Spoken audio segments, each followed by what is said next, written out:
Assalamualaikum warahmatullahi wabarakatuh. Saya Evisa Fitri dengan NIM B102122125 dari pengembangan diri kelas A. Di sini saya membuat video untuk memenuhi tugas yang diberikan, yaitu menganalisis 10 insight dari 3 video dan 5 hal yang perlu dihindari untuk yang menghambat pengembangan diri kita.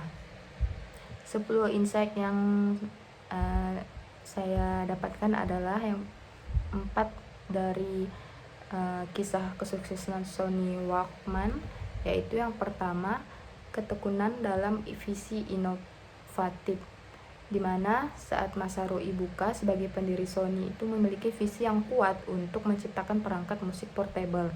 Meskipun banyak penolakan dari eksekutif lain, ketekunan dalam visinya dan keyakinan akan kebutuhan pasar akhirnya membuahkan hasil.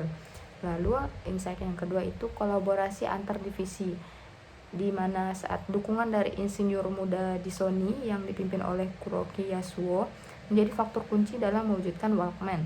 Kolaborasi antar divisi yang kuat dapat mendorong inovasi yang signifikan meskipun menghadapi skeptisisme internal. Yang ketiga, prototyping dan eksperimen. Meskipun tanpa dukungan penuh dari manajemen, para insinyur tetap melanjutkan eksperimen dan pengembangan prototype Walkman. Ini menunjukkan pentingnya prototyping dan eksperimen dalam mewujudkan ide inovatif. Yang terakhir adalah pemasaran yang kreatif. Walkman awalnya tidak laku terjual, namun Sony tidak menyerah.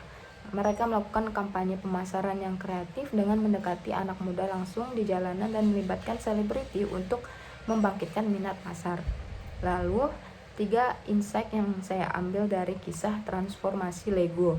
Yang pertama, pentingnya efisiensi operasional. Ketika Lego mengalami krisis, masalah utamanya bukan pada kreativitas, tapi pada efisiensi di berbagai aspek bisnis, seperti proses pembelian bahan, perencanaan produksi, hingga distribusi.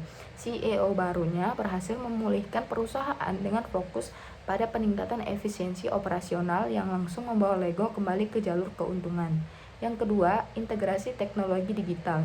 Lego menyadari bahwa integrasi teknologi digital ke dalam bisnisnya adalah kunci untuk bertahan dan berkembang di era modern. Mereka mengembangkan platform seperti PLM, yaitu Product Life Cycle Management, dan ERP untuk mengoptimalkan proses bisnis, serta meluncurkan produk yang menggabungkan mainan fisik dengan dunia digital.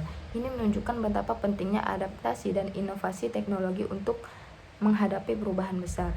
Yang ketiga adalah kolaborasi dan transformasi budaya kerja. Lego mengubah budaya kerja internalnya dengan fokus pada kolaborasi lintas divisi. Mereka membentuk tim khusus yang bekerja secara terintegrasi, membangun ruang kerja terbuka tanpa meja pribadi, dan mendorong berbagai data untuk memperkaya informasi dan meningkatkan pengambilan keputusan. Transformasi budaya ini membantu Lego menjaga konsistensi dan adaptabilitas dalam menghadapi perubahan cepat di industri. Lalu, 3 insight terakhir yang saya dapatkan dalam perjalanan Ken Kutaragi dalam menciptakan PlayStation, yang kemudian mengubah masa depan industri game dan masa depan Sony. Insight yang pertama adalah keberanian melawan arus.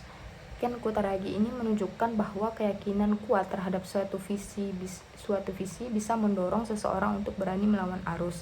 Meskipun mendapat tantangan dari banyak pihak di Sony, Kutaragi tetap gigih memperjuangkan idenya untuk terjun ke industri game. Keberaniannya ini akhirnya membuahkan hasil dengan lahirnya PlayStation yang sukses besar. Yang kedua, mengubah kekecewaan menjadi energi positif, di mana Kutaragi mampu mengubah rasa kecewa dan pengkhianatan yang dialaminya menjadi motivasi untuk berkarya lebih baik. Setelah Nintendo memutuskan kerja sama secara pihak, Kutaragi tidak terpuruk, melainkan justru semakin bersemangat untuk membuktikan bahwa Sony bisa menjadi pemimpin dalam industri game. Yang terakhir adalah pentingnya dukungan dari pemimpin. Dukungan dari Norio Oga, CEO Sony saat itu, menjadi faktor yang penting dalam kesuksesan Kutaragi. Meskipun banyak eksekutif yang lain yang skeptis, Oga berani mengambil resiko dengan memberikan dukungan kepada Kutaragi. Hal ini menunjukkan bahwa pemimpin yang visioner dan berani mengambil keputusan itu dapat membuka jalan bagi inovasi besar.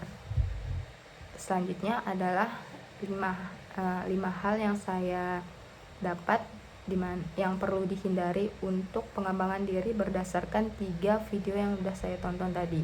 Yang pertama itu dari video yang pertama,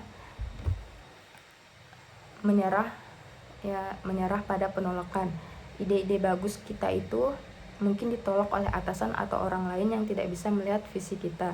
Jadi penting untuk tidak patah semangat atau frustasi karena penolakan ini. Teruslah mengembangkan ide-ide dengan keyakinan dan kerja keras. Contohnya, pada awalnya ide untuk mengembangkan Sony Walkman dapat penolakan dari manajemen Sony. Mereka skeptis bahwa ada pasar untuk perangkat yang hanya bisa memutar musik tanpa fungsi rekaman. Seandainya Masaru ibu kota dan Akio Morita itu menyerah pada penolakan tersebut dan tidak melanjutkan pengembangan Walkman, maka perangkat revolusioner ini mungkin tidak pernah ada. Jadi penolakan dari manajemen itu bisa saja membuat mereka berhenti berinovasi dan Sony kehilangan kesempatan untuk meluncurkan produk yang akhirnya merubah cara dunia mendengarkan musik. Yang kedua adalah tidak mengikuti fakta lapangan dan masukan. Ketika menghadapi tantangan atau fakta yang tidak sesuai harapan, jangan menutup mata dan telinga. Sebaliknya, terimalah masukan dan fakta tersebut sebagai pelajaran penting untuk memperbaiki diri dan mengembangkan produk atau ide kita. Contohnya, setelah peluncuran Walkman pada tahun 1979 tadi, penjualan yang awalnya sangat mengecewakan dengan hanya terjual 3.000 unit dalam sebulan. Namun Sony itu tidak mengabaikan kenyataan ini. Mereka mendengarkan masukan dan mengamati reaksi pasar, lalu meluncurkan kampanye pemasaran yang lebih agresif dan kreatif untuk menarik minat konsumen. Jika Sony tidak menanggapi fakta lapangan dan tetap berpegang pada strategi awal tanpa perubahan, mungkin Walkman ini akan gagal di pasaran. Yang ketiga, tidak memiliki visi yang jelas. Kita harus menghindari itu karena ketika mengikuti arus perubahan tanpa visi yang jelas, identitas atau jati diri kita tidak bisa terkikis. Tanpa arah yang jelas, kita mungkin hanya akan terbawa arus tanpa benar-benar mencapai tujuan yang diinginkan atau memanfaatkan perubahan untuk keuntungan kita. Contohnya, Lego tadi mengalami kesulitan besar ketika video games mulai menggeser popularitas mainan klasik. Awalnya upaya diversifikasi Lego seperti Legoland tidak memperbaiki situasi karena tidak memiliki visi yang jelas dalam merespon perubahan pasar. Perusahaan tidak dapat menyesuaikan diri dengan kebutuhan pasar yang berubah, yang mengakibatkan kerugian finansial yang besar. Yang keempat adalah larut dalam perubahan tanpa adaptasi yang strategis. Mengikuti arus perubahan tanpa menyesuaikan yang tepat dapat menyebabkan stagnasi atau bahkan kemunduran. Dalam konteks Lego, mereka berhasil dengan tetap menjaga identitas mereka sambil secara cerdik mengintegrasikan teknologi digital. Tanpa adaptasi yang strategis, perubahan bisa menjadi tantangan yang lebih besar daripada peluang. Yang terakhir adalah menyerah di tengah tekanan kegagalan. Contohnya tadi, di mana Ken Kuntaragi itu mengalami pengkhianatan dari Nintendo setelah membantu mereka dengan teknologi chip suara. Meskipun dia merasa kecewa dan ada kemungkinan dia akan dipecat, Kutaragi tidak menyerah. Sebaliknya, dia memanfaatkan rasa sakit hatinya itu untuk berjuang lebih keras dan meyakinkan CEO Sony, Norio Ohga itu tentang potensi besar dari industri video game. Kutaragi kemudian berhasil melanjutkan proyek PlayStation yang akhirnya mengubah nasib Sony di industri game secara keseluruhan. Sekian dari saya, terima kasih.